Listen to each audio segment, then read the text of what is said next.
Hey everybody, Tony D and Little Joan with a hot take. Philadelphia is turning into Portland. How do I know that? Well, the riots are getting out of hand. Now, on the plus side, the Governor Wolf, did call in the National Guard. I don't think enough of them. I think he needs to crush the riots immediately and quickly. The longer he lets this run, the worse it'll get. And I think he was mostly forced to call in the guard because one of his cops got run over and her leg was broken. So, but don't let this metastasize, Governor. Crush it now. The problem is, of course, it's not going to, they're still rioting. This is an article. A 2020 Chevy was stolen from a lot. Yeah, you see them bust through the gates there. They smashed the gate. Here's the gate over there. Damaged the car. This is a 2020 Corvette. And they're all hooting and hollering as these guys steal it. It's bad, man. It's bad. They're running amok. And part of the blame goes on Danielle Outlaw. She is the police commissioner of Philadelphia. And the reason I say Philly's turning into Portland, well, Danielle is from California. She worked in Oakland, but then she moved to Portland, and for 2 years was the chief of police. And she advocates the use of soft skills that she says could help communicating with other communities and avoid potentially dangerous situations. Those soft skills can't be used at the exclusion of everything else, Danielle. You've got riots on your hand. You can't use soft skills to quell them. No amount of talking to a mob of angry people is going to get them to go, oh yeah, I could see it your way. Okay, yeah, let's go home, everybody. That's not going to happen. So in 2017, Danielle was the police chief, or the interim police chief, in Portland, where she is also a member of the San Francisco Bay Area National Organization of Black and Law Enforcement Executives and the International Association of Chiefs of Police, Human Rights and Human and Civil Rights Committee. Both organizations aim to implement diversity in the police force. The groups heavily influenced Outlaw's principles of policing and lead her direction for the Portland Police Bureau. In other words, she's super woke. That's how I read that. She's super woke. She's worried about the racial makeup of her officers instead of the crime. She's worried about race instead of crime. That's not how you police an area. Doesn't matter what race someone is. If they're breaking the law, throw them in jail. If they're not breaking the law, wave hi to them and be on your merry way. And never bother them. So we've got essentially a West Coast progressive who's come to Philly to rain down her failed policies on the city of Philadelphia, while the virtue signaling Democrats here go, oh, that's very interesting, Danielle. Yeah, let's implement that. So following her lead, I believe, the Philadelphia City Council voted to ban non-lethal force against protesters. Now, this was 10 days ago before it went through, but I believe it passed. It means law enforcement in Philadelphia would no longer be permitted to use resources like tear gas, pepper spray, and rubber bullets when people are exercising their First Amendment rights. First off, that was already the situation. It is legal for people to exercise their First Amendment rights to lawfully assemble, peacefully assemble. That's a key word in the First Amendment, peacefully. If they're not peacefully doing it, then you have every right to arrest them. Here, they're talking about the tear gas used when the protesters went on I-676. I-676 is a highway. It's not a street in Philadelphia. It's one thing to go on a street in Philadelphia and protest. People walk across them all the time. The traffic's not that fast. It's another thing to go onto a highway with fast-moving cars, possibly at night, where you could get run over and killed. Now you can get run over and killed in the streets of Philadelphia, but it's a lot less likely. You this is a safety hazard for everyone, including the protesters, especially the protesters. And we've seen this tactic used by Antifa and BLM. They go out on the highway. Some people have been run over and killed.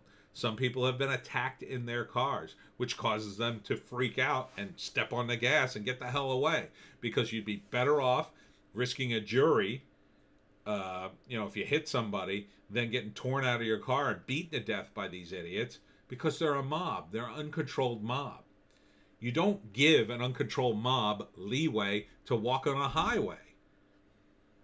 You need to have the police force use tear gas sometimes. If they're an unruly mob, you use tear gas. If they're peaceful protests, you just let them peacefully protest. I mean, there's a distinction there. It's pretty obvious. The peaceful protesters hold signs. They have a permit. They go from point A to point B in their protest. They usually have a big talk at the end, and then they all go home. Protesters randomly, spontaneously erupt, start smashing things, pushing things, screaming. They have no signs. They do have their faces covered, and they cause mayhem and destruction. Those are not peacefully assembling people. Those are criminals, essentially. So when they start to arrive and start threatening the cops and screaming at people, that's not being peacefully. It's not being peaceful. Arrest them. Tell them to disperse, and if they disobey, use the tear gas and arrest them. But it's constraints like this that are going to make all the cops gun shy, because they are petrified of being sued for being racist. They're petrified of losing their careers and pensions, because somebody's going to say, oh, we were just peacefully protesting while they were burning down half the city.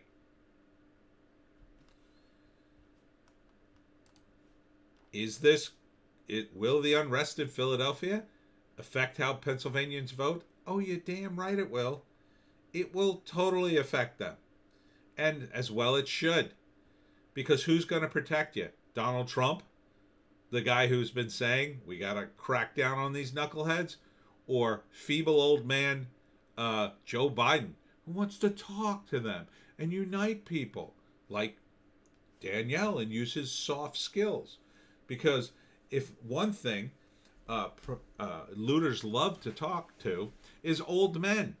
Old men who have been in office for 47 years, who passed the crime bill, who threw people in jail for 20 years on petty crimes.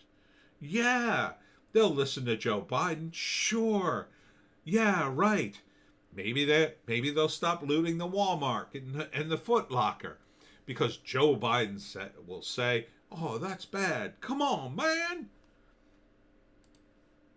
Riots in swing states are the undercover issue of this election. Yes, because once the Democrats finally figured out that the riots weren't helping their numbers and actually helping Trump's numbers, now they're not going to cover it.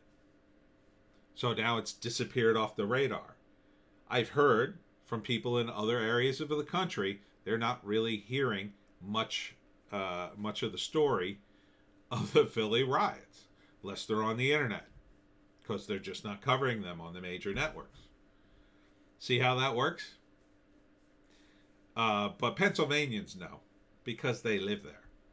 And it's going to influence the election, I believe, negatively for the Democrats. It's yet another thing that's going to help Donald Trump and hurt the Democrats. The Democrats just can't help it. They just shoot themselves in the foot all day long. They shouldn't even have feet left to walk upon at this point.